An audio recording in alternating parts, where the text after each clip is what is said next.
So Semenyo with a very interesting run-up to that penalty. In the end, he scored, so it doesn't really matter. Good form from the young man coach, helping his team to a 2-0 win. I think if he continues like this, he leaves Bournemouth at the end of the season. Yeah, the summer. Because look, he's been absolutely brilliant. Yeah. He's been super, super brilliant. This is the season he's actually told everybody, informed everybody of how good a player he is. He's a tackler, he's good, he's got decent pace, he's powerful, he's ambidextrous. Athletic, yep. Everything about him is super. He's top 10 for blocks exactly. in the Premier League. As a forward, top 10 for blocks. That's interesting. And for me, what actually more or less get me to love him the most is his all-round performance. Yeah. When the team is on the defensive, like Susu just said, you see blocks him, is crazy for a forward. Yeah, it's not block shots mostly. They do blocks for passes and shots. And on the transition, that is where he's been most deadly. And for me, anytime I get the opportunity, this is the player Otuado criticized as not being good enough. Yep. This is the best league in the world. He's being looked at by Arsenal and Liverpool. I'm telling you, he criticized this player of just not being good enough. You don't know how to use the player. Tactically, you are bankrupt. You have no clue on how to bring the best out of our best players. Then you turn around and you criticize them for not being good enough. You saw the penalty? I like players who play penalty like that. You don't like the hop and No, I don't like those antics. So I like it too. No. You see, when you are playing with people's heart, you don't do those antics. You go, you hit it hard. Yep. If the keeper makes a save, walk clap for him. If it doesn't, he's in the back of the net and your lead is restored. So look, it was a good performance. They are the team people want to avoid in the next round. Yeah. Because the form, they're really fired up. Look, it just took the best team. You see, they can win. So you see why I'm angry at Liverpool. Liverpool is the only team that put a stop to them. You remember last week, I was so confident that Liverpool should have done, and Liverpool went there and beat them. Apart from Liverpool, this Bournemouth team, they beat Man City, they beat Man City, United, they beat Newcastle, they beat United, they beat us, they beat everybody. They beat Nottingham Forest. They beat Nottingham Forest. And it was not by a fluke. Yeah. They dominated and beat those teams convincingly. Convincingly.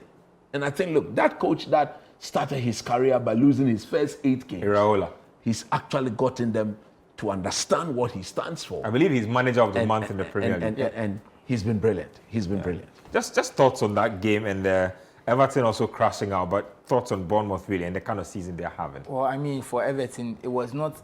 If both teams came at full strength, it would have taken more like Bournemouth not being at their best. But I forgot something. Tarkowski, what was that silly tackle? Very experienced player. No, he's very experienced. And how did he... you see, when you are a coach and players... It's a letdown. At the end of the day, the angle favored the goalkeeper. Semenyo was not running directly through goal or through the center. He was coming from an angle. Yeah. So push him onto his left foot. Pickford rightly positioned himself. And then you deal with the situation. But to just whack him like that. And just to add to that, the percentages favor the keeper. Because Semenyo, the one weakness about his game is he doesn't put a lot of his shots on target. Exactly. Because if you look at it, he has some of the most shots in the league. I think at a point here in Haaland were first and second. I'll have to check again, but he's probably still in the top 10. But you go and look, and his shot accuracy is about 25, 28%. So it means most of his shots are going wide. They are not going on target. So if you have someone like that, he shoots a lot. You might want to just let him take the shots. You get your goal kick and you move on. But I understand that there's the danger. Your adrenaline has come, but like Coach said, it was a very needless tackle and very unnecessary. But going back to Bournemouth, if they play their first strength team, you expect them to beat any team. You expect them to give any team a match. You expect them to be able to stay in most games. Yeah. And that makes them a very dangerous cup team. Because like we said, in the league, they are not catching Liverpool. It's just not happening. But in their cups, that's 1 week. And even considering that, okay, you are still battling for a Champions League and the teams around you are flawed. Newcastle, they have their moments. Chelsea, their defense is bad. Man City, we don't know whether they've managed to fix their midfield. Because the player they bought to fix their midfield went off early. So is he going to be injured for a long time? What is the state of his health? Will he be able to compete for their team? Which other team is there? Nottingham Forest. Are they going to be able to keep up? So you look at the other teams all battling for that top 4, and Bournemouth have a very good chance if they stay consistent. So, like Coach said, no one wants to play them in their cup. And for Everton, it's probably disappointing. It was a difficult draw. Yep. But this is your last season at Goodison Park. You want to make it special. Rather, I think it's a blessing in disguise. Let them exit and focus and rescue their season and then take it to the new season. I think where they are in their season, they are fairly safe because they're about 16th now. But the and there's it's about 6 or 7 points between them and 17th. You know how inconsistent they can be. Yeah. They lose 1 or 2 games, they are drawn back into I the agree pool. with you, but the problem is that the teams below them, Wolves, They are not easily Ipswich, good enough. who's it? Ipswich and Southampton, especially, Southampton, are and then so what's the bad. last one? Oh, I forgot I it. don't know why I can't remember. Wolves, Ipswich should be another Leicester, championship team. Wolves, Leicester. Ipswich, Southampton.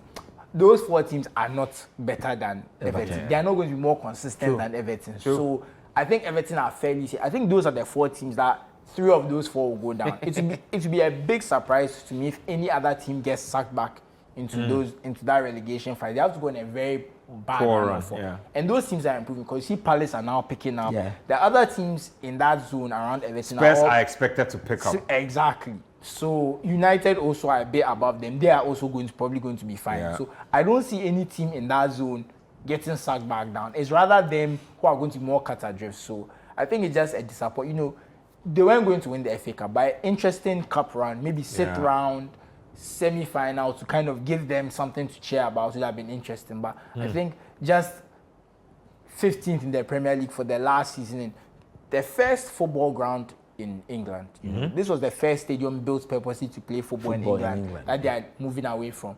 That being its last season for its teams, it's very disappointing. It deserved more for sure. Yeah.